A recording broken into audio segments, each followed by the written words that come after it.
चलिए स्टूडेंट्स को question number 2 start करते हैं 6.3 का। ठीक है, कह रहे हैं in figure these two triangle are similar. ये सिमिलर का साइन है। ओडीसी और ओबीए यानी कि ये दोनों ट्राइंगल क्या हैं, सिमिलर हैं। और बीओसी की वैल्यू 125 है, सीडीओ की वैल्यू 70 है। आपसे डीओसी पूछ रहा है, आपसे डीओसी यानी कि मैं मार्क कर दूं अगर आपके लिए रेड से, तो ये वाला जो है ये पूछ रहा है आपसे।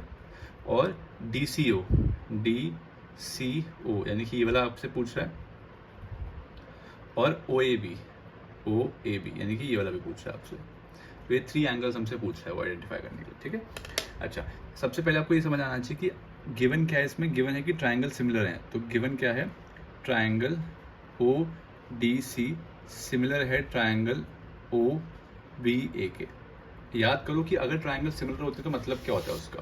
तो अगर आपको याद हो पिछली क्लास में हमने ये किया था कि इफ़ ट्राइंगल्स आर सिमिलर, अगर ट्राइंगल सिमिलर होते हैं तो उसके सारे कोरस्पॉन्डिंग एंगल्स क्या होते हैं, सारे कोरस्पॉन्डिंग एंगल्स क्या होते हैं, इक्वल होते हैं। ठीक है, तो यही लॉजिक यहाँ पे लगना है आपको कि अगर ट्राइंगल सिमिलर है तो आपको सारे जो कोरस्पॉन्डिंग एंगल्स हैं वो क्या होते हैं, इक्वल होते हैं। ठीक है, चलिए अब स्टार्ट कैसे करते हैं क्वेश्चन को। इसमें आपको थोड़ा सा 9 का हल्का सा कॉन्सेप्ट भी याद होना चाहिए। सबसे पहले आपको ये दिख रहा होगा कि ये जो दो एंगल हैं वो एक स्ट्रेट लाइन पे फॉर्म हो रहे हैं। आई रिपीट, ये दोनों एंगल है ये एक स्ट्रेट लाइन पे फॉर्म हो रहे हैं। अगर कोई भी एंगल स्ट्रेट लाइन पे फॉर्म हो रहा होता है, सेमी सर्कल फॉर्म हो रहा होता है, तो उसको आप क्या बोलते थे, लीनियर पेयर। ठीक है, तो आप उसको क्या बोलते थे, लीनियर पेयर। तो इससे ये फिगर बन रहा है आपका, ये 125 दिया हुआ है, आपको ये निकालना है। तो आप इन दोनों का सम कितना आएगा, 180 होगा। क्यों, क्योंकि ये एक स्ट्रेट लाइन फॉर्म कर रहे हैं और सम कितना होता है स्ट्रेट लाइन पे, 180। तो ये किसका कंसेप्ट है, क्लास 9th का। तो मैं लिख देता हूँ एंगल, इसका नाम क्या होगा, DOC।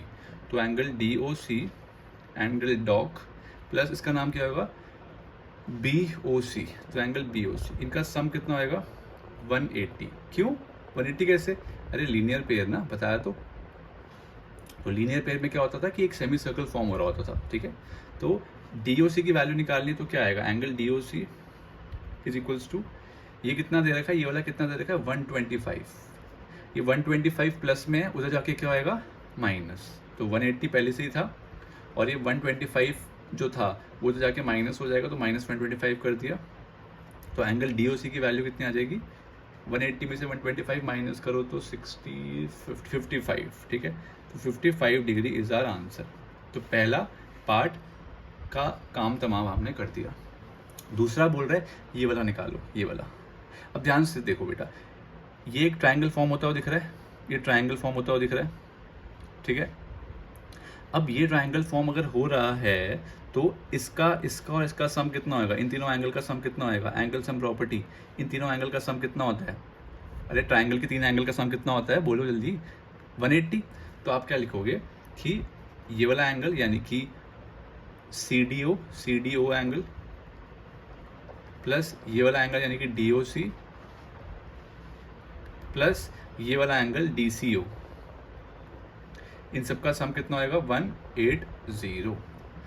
Because angle sum property, मतलब सारे ट्राइंगल के तीनों एंगल का सम कितना होता है, हमेशा 180।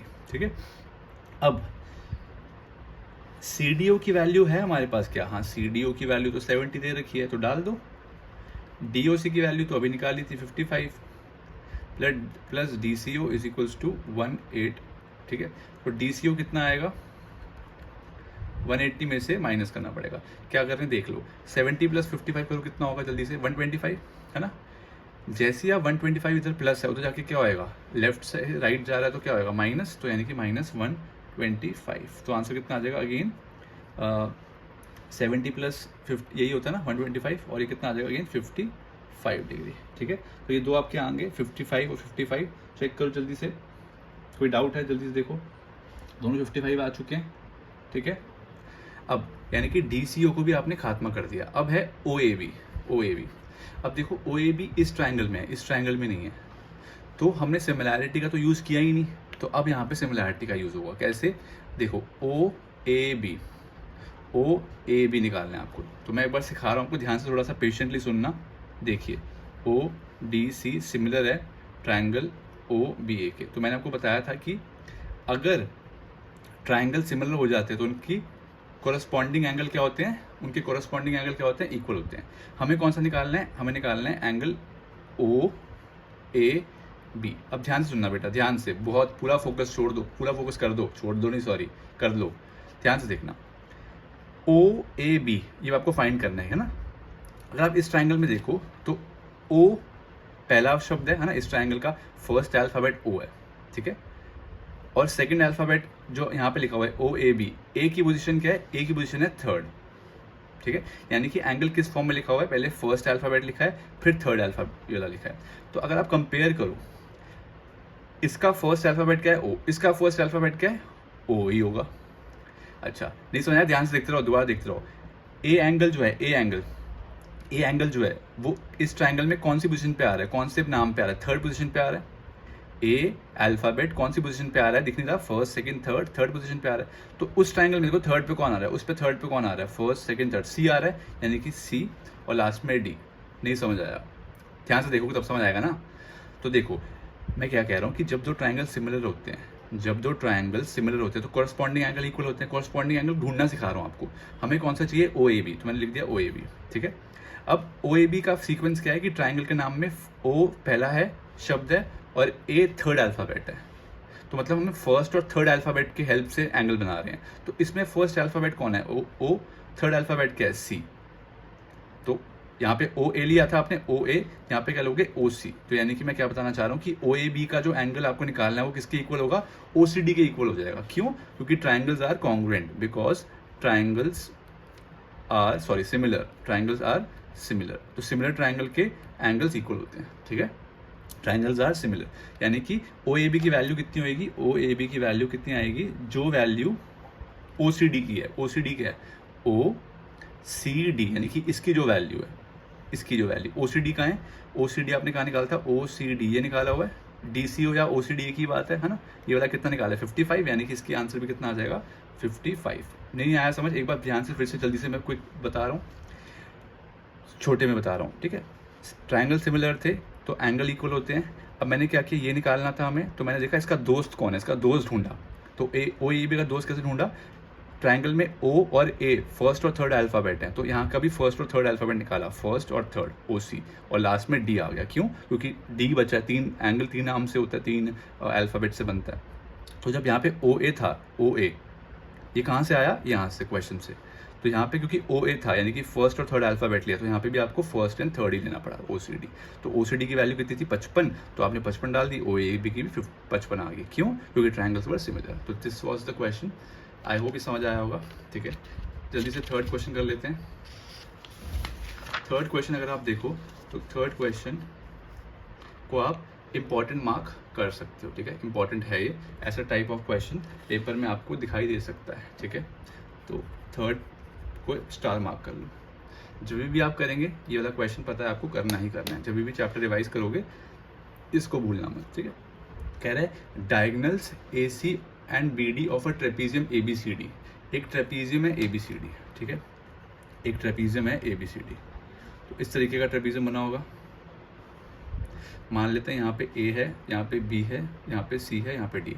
अच्छा, इस क्वेश्चन में एक फेमस गलती करते हैं बच्चे, एक फेमस गलती है, ठीक है, ये मैंने पहले भी शायद बताई हुई है आपको, एक बार फिर बता देता हूँ। बच्चे क्या करते हैं, ए बी यहाँ लिख देते हैं महाशय सी, और यहाँ लिख देते हैं डी। आप कहोगे इसमें क्या गलती है, अरे बेटा हमेशा आपको नाम एक सीक्वेंस में रखना पड़ता है, ए बी सी डी एक सीक्वेंस बनना चाहिए, ऐसे नहीं कि ए बी यहाँ सी लिख दिया ना, A B C D sequence, पूरा क्लोज लूप, ठीक है। अब डायगोनल ए सी और बी डी बनाने हैं आपको, डायगोनल ए सी बनाया आपने और डायगोनल आपने बना दिया बी डी, ठीक है, दो डायगोनल बना दिए as per the question. Clear, इतनी बात समझ आ गई। आगे करें, कह रहे हैं intersect each other at O, diagonals intersect कर रहे हैं ओ पे, डायगोनल्स इंटरसेक्ट कर रहे हैं ओ पे, सही है, अच्छी बात है। Using similarity criteria show that this ratios are equal. तो पहले मैं लिख देता हूँ गिवन क्या है, गिवन सिर्फ एक चीज़ है, गिवन सिर्फ और सिर्फ एक चीज़ है कि ए बी लाइन जो है वो पैरेलल है डी सी लाइन के, बस इतना गिवन है आपको, ठीक है।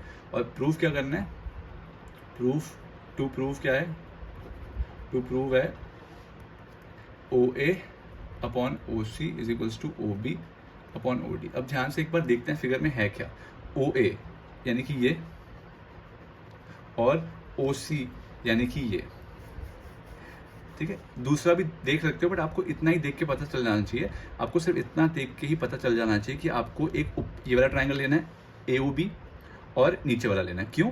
क्योंकि रेशियो तभी बराबर आएंगी जब ट्राइंगल सिमिलर होंगे। तो आपको ये वाला ट्राइंगल और ये वाला ट्राइंगल सिमिलर करना है।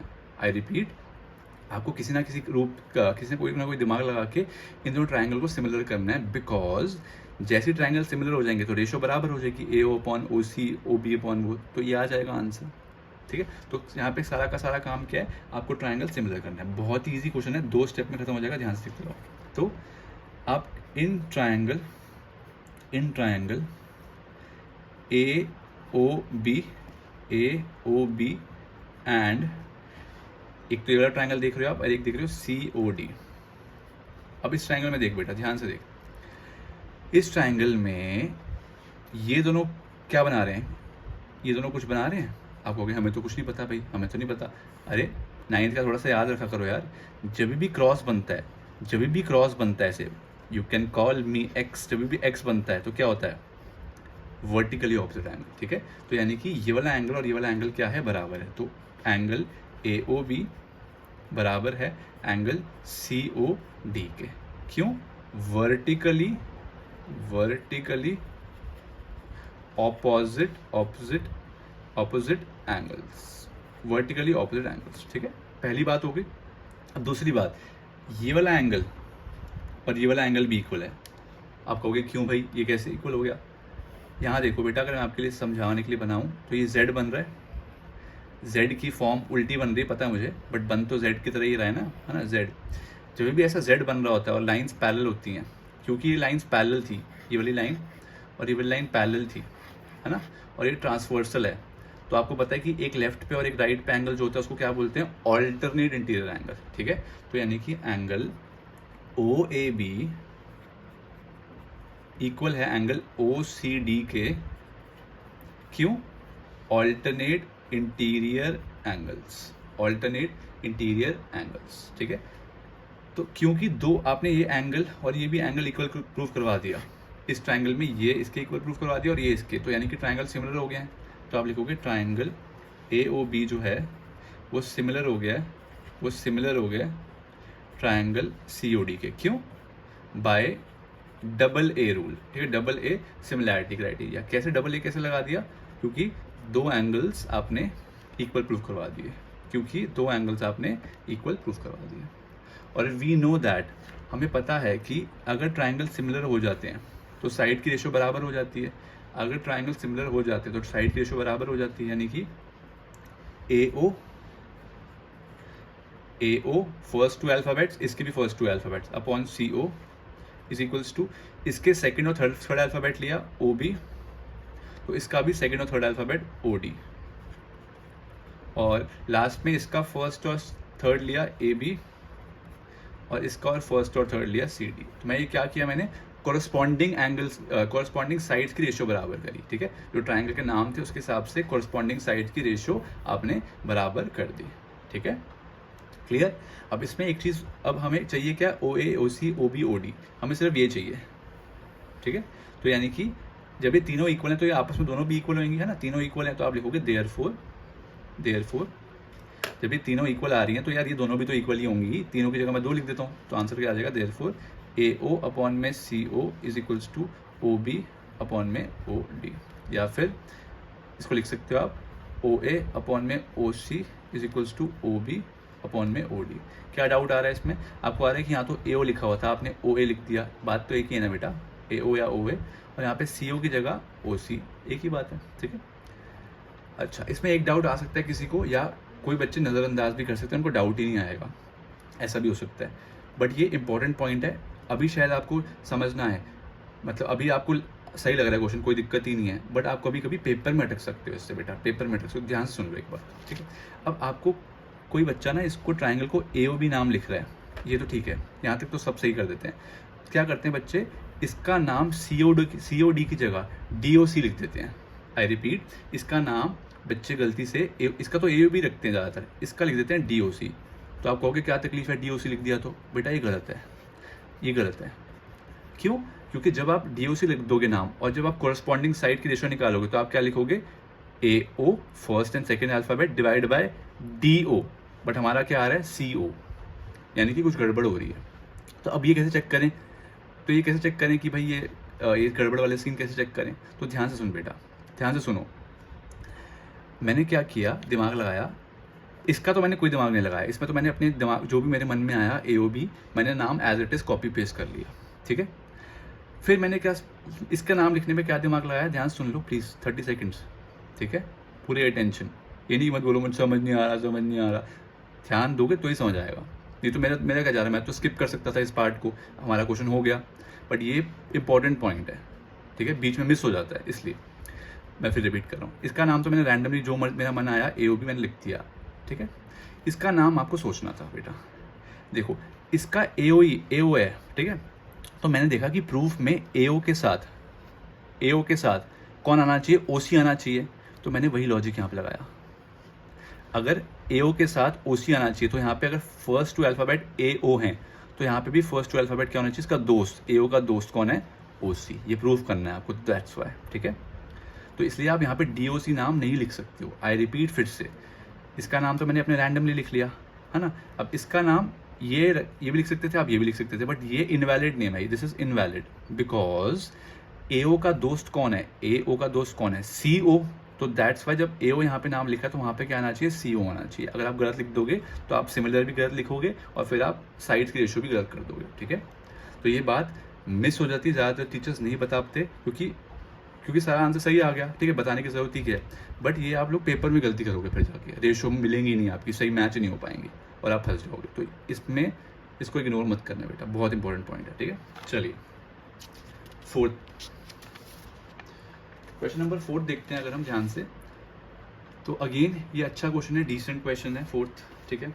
इसको आप मार्क कर लीजिए, ये आ सकता है 2 नंबर में आने को, ठीक है।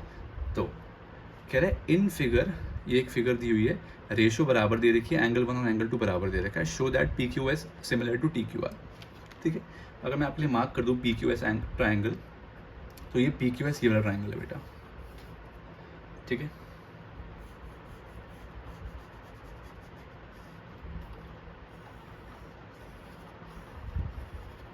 ठीक है बेटा, और TQR कौन सा ट्राइंगल है, बड़ा वाला, सबसे बड़ा वाला TQR, बाहर वाला, ठीक है, बाहर वाला, ये जो बाहर वाला ट्राइंगल बन रहा है ये TQR। तो आपको ये छोटा लाल वाला और ये जो बाहर वाला ब्लैक वाला बन रहा है, इनको आपको सिमिलर प्रूफ करवाना है, ठीक है। सिमिलर प्रूफ करवाने के लिए आपके पास 3 रूल हैं, आपको पता है। एक रूल होता है SSS, एक होता है SAS, एक होता है AA, ठीक है। ये 3 रूल में से आपको एक अप्लाई करना है और दिमाग लगाना है कौन सा लगेगा। अब देखो बेटा, क्वेश्चन में क्योंकि दो साइड्स की रेशियो की बात हो रही है और एक एंगल की बात हो रही है, तो प्रोबेबिलिटी बहुत हाई है कि SAS ही लगेगा। आई रिपीट, क्योंकि क्वेश्चन में 2 साइड्स की रेशियो दे रखी है और एक एंगल इक्वल दे रखा है, तो प्रोबेबिलिटी आर हाई कि SAS ही लगेगा, ठीक है। अब मुझे चेक करना पड़ेगा कि क्या जो इसने डेटा गिवन है वो मेरे ट्राइंगल का पार्ट है या नहीं। मतलब देखिए, तो गिवन क्या क्या था आपको, गिवन था, एक बात गिवन थी QR अपॉन में QS is equals to QT upon में PR, ये तो गिवन था और ये भी गिवन था। अब ध्यान से देखो तभी समझ आएगा, थोड़ा ध्यान से। अब बेटा देख, ये दिया हुआ है QR अपॉन में QS equals to QT upon में PR, और आपको ट्राइंगल कौन सा सिमिलर करना है, लाल वाला और ये पूरा ब्लैक वाला TQR, पूरा बाहर वाला पूरा, इन दोनों को सिमिलर करना है। अगर सिमिलर प्रूफ करना है तो आपको अगर SAS लगाना है तो साइड्स की रेशियो बराबर होनी चाहिए। मैं देखता हूँ इसने दिया क्या है हमें। पहले QR मतलब बड़े ट्राइंगल की साइड, QR, मस्त, मज़ा आ गया क्योंकि बड़े ट्राइंगल की साइड दे दी इसने। अच्छा, फिर QS अपॉन में QS, हाँ ये भी सही दे दिया। ये पहले इसने बड़े वाले ट्राइंगल की side they the divide by छोटे वाले ट्राइंगल की साइड, बड़े वाले ट्राइंगल की साइड TQR की साइड अपॉन में QS की साइड, तो यानी कि ये तो सही काम कर दिया इसने, हमारा काम बन गया, ये रेशियो तो हमारे लिए सही है। अच्छा नेक्स्ट देखते हैं QT, ठीक है, QT, ये QT और PR है, QT और PR, QT, Q से लेकर T यहाँ तक तो सही दिया इसने, पूरी बड़े वाले ट्राइंगल की साइड दे दी, QT बड़े वाले ट्राइंगल की साइड है, देखो TQR की साइड है, T क्यू आर की साइड है टी क्यू, तो यानी कि ये तो सही है Q T. But P R इसने धोखा दे दिया। देखो पी आर की जगह क्या देना चाहिए था, इसको क्यू पी देना चाहिए था। मैं रिपीट कर रहा हूँ, ध्यान से सुनने वाली बात है बेटा। अगर मुझे ट्राइंगल सिमिलर करवाना था तो मुझे क्या करना चाहिए था, बड़े साइड अपॉन में छोटी साइड। जैसे इसकी पूरी साइड ली, फिर आपने दूसरे वाले ट्राइंगल की पूरी साइड ली, वैसे इसकी पूरी साइड होती और इसकी पूरी साइड होती तो खत्म हो जाता काम। बट उसने क्या किया, धोखेबाजी कर दी, पी आर दे दिया। पी आर की जगह क्या देना चाहिए था उसको, पी आर की जगह देना चाहिए था क्यू पी। ठीक है, पी आर की जगह देना चाहिए था क्यू पी। जैसे पी आर की जगह क्यू पी आ जाएगा, हमारा काम खत्म है। अब बात आती है पी आर की जगह क्यू पी कैसे लिखते हैं, ध्यान से सुनना। बहुत अच्छा क्वेश्चन है, तभी स्टार लगवाया, ध्यान से सुनना। ठीक है, अगर मैं आपके लिए फिगर रीड्रॉ कर लूँ बेटा, ठीक है, सिर्फ मेन पार्ट करूँगा, पी क्यू और आर। एंगल 1 यहाँ मार्क था, एंगल 2 यहाँ मार्क था। ठीक है, बाकी मैंने फालतू लाइन ड्रॉ नहीं करी, सिर्फ समझाने के लिए। अब उसने क्वेश्चन में दे रखा है कि ये वाला एंगल और ये वाला एंगल इक्वल है। ये देखो angle 1 and angle 2 are equal, दे रखा है, बोलो दे रखा है ना। आपको पता है कि जब एंगल्स इक्वल होते हैं तो आइसोसेलेस ट्रायंगल की प्रॉपर्टी क्या कहती है कि सामने वाली साइड और सामने वाली साइड बराबर होगी। मतलब जैसे ये एंगल और ये एंगल इक्वल है, तो इस एंगल के सामने कौन सी साइड है, ये वाली, और इस एंगल के सामने वाली कौन सी साइड है, ये वाली। तो ये दोनों साइड क्या होंगी, इक्वल होंगी। आप लिखोगे सिंस एंगल 1 बराबर था एंगल 2 के, देयरफॉर, इसलिए जो साइड है पी क्यू और पी आर वो भी बराबर होगी। क्यों, क्योंकि रीजन आपको पढ़ाया गया है कि sides opposite to equal angles are equal. आप कहोगे ये कहाँ पढ़ाया है बेटा, 9th में पढ़ाया था। ठीक है, आप कहोगे 9th का तो हमें याद नहीं है, तो सुन लो एक बार ध्यान से। आइसोसेलेस ट्रायंगल पता क्या होता है, जिसकी दो साइड्स इक्वल होती हैं। तो आइसोसेलेस ट्रायंगल की प्रॉपर्टी क्या होती थी कि अगर दो साइड्स इक्वल हैं, अगर दो साइड्स इक्वल हैं तो एंगल भी इक्वल होते थे।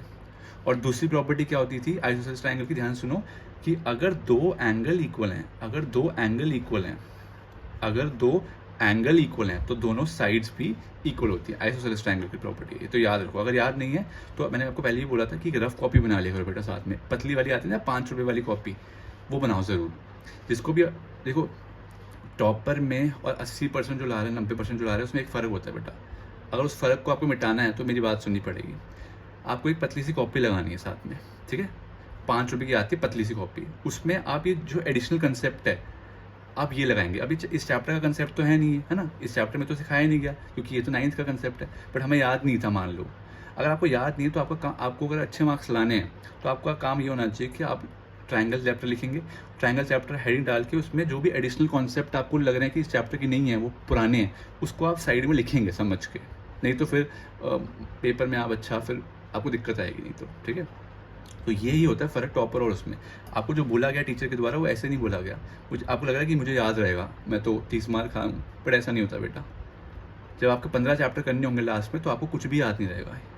तो इसलिए इस कंसेप्ट को अगर आपको याद नहीं था, नहीं पता था, तो आपका काम क्या होना चाहिए, पतली सी कॉपी लगाइए, उसमें उस कॉपी में फॉर्मूले होने चाहिए हर चैप्टर के, और हर एक उस चैप्टर का एक न्यू कंसेप्ट जो आपको मिला है वो होना चाहिए, तभी आप अच्छा स्कोर कर पाएंगे फुल 100/100। ठीक है, चलिए तो अब कहानी हम आगे बढ़ते हैं। तो क्यू आर अपॉन में Q S is equals to, इसको आप 1 बोल दो, क्यू टी अपॉन में पी क्यू। क्या किया एक बार देख लेते हैं।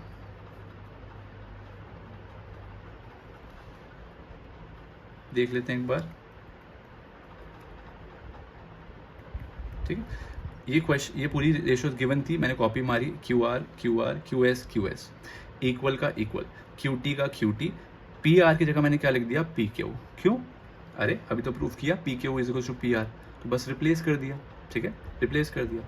अब ध्यान से देखना बेटा, in triangle P Q S and triangle T Q R, ध्यान से देखो, पी क्यू एस कौन सा ट्रायंगल है, टी क्यू आर कौन सा है, पी क्यू एस है लाल वाला और टी क्यू आर है बाहर वाला। इस ट्रायंगल में आपने क्या कर दिया, क्यू आर अपॉन में Q S is equals to Q T upon में पी क्यू कर दिया। ठीक है, कैसे, ऊपर से। इसका मतलब क्या है, आपने क्या किया, इस पूरी साइड की रेशो अपॉन इस पूरी साइड की रेशो, बड़े वाले ट्रायंगल की साइड की रेशो अपॉन छोटे वाले ट्रायंगल की साइड की ratio, Q R Q S, again बड़े वाले ट्रायंगल की रेशो अपॉन छोटे वाले ट्रायंगल की रेशो, यानी कि Q T upon P Q. तो आपने दो साइड्स की रेशो बराबर कर दी। अब लाल वाले ट्रायंगल को देखो बेटा, लाल वाले ट्रायंगल को दिख रहा है, लाल वाला ट्रायंगल, क्या इसमें एंगल 1 आ रहा है? क्या लाल वाले ट्रायंगल में एंगल 1 आ रहा है? क्या लाल वाले ट्रायंगल में एंगल 1 आ रहा है? हाँ। वैसी क्या TQR में भी एंगल 1 आ रहा है? हाँ आ रहा है। तो यानी कि angle 1 is equal to angle 1 common हो गया, दोनों में आ रहा है, कॉमन हो गया। तो यानी कि यहाँ पे आपने क्या कर दिया, डबल एस ले दिया और यहाँ पे आपने ए ले दिया। आई रिपीट, यहाँ पे आपने दो साइड की रेशियो बराबर कर दी और यहाँ पे आपने एक एंगल कर दिया। तो कौन सा सिमिलर रूल लग गया? SAS। तो आप लिख देंगे ट्रायंगल PQS सिमिलर हो गया ट्रायंगल TQR के कौन से रूल से? By SAS, similarity criteria. ठीक है, कैसे हुआ एक बार फिर से रिपीट कर देता हूँ। पहले रेशियो दी हुई थी क्वेश्चन में, आपने क्या देखा कि रेशियो जो दे रखी है उसमें सब सही था, बस एक धोखेबाज आदमी था PR। आपने क्या किया, PR को PQ के इक्वल कर दिया। कैसे? आइसोसेलेस ट्रायंगल की प्रॉपर्टी यूज करके। जैसे ही आपके पास ये रेशियो आ गई, आपने देखा कि ट्रायंगल में रेशियो बराबर है दो साइड्स की और एक एंगल भी बराबर है जो कि कॉमन था। तो SAS से आपने दोनों ट्रायंगल को सिमिलर कर दिया, विच वॉज आवर क्वेश्चन। ठीक है, तो ये 4th क्वेश्चन था, अच्छा क्वेश्चन था, इसको आप मार्क कर लीजिए, इंपॉर्टेंट है। जब भी आप करेंगे रिवीजन तो ये क्वेश्चन ज़रूर हो जाना चाहिए। ठीक है, नेक्स्ट करेंगे 5th क्वेश्चन।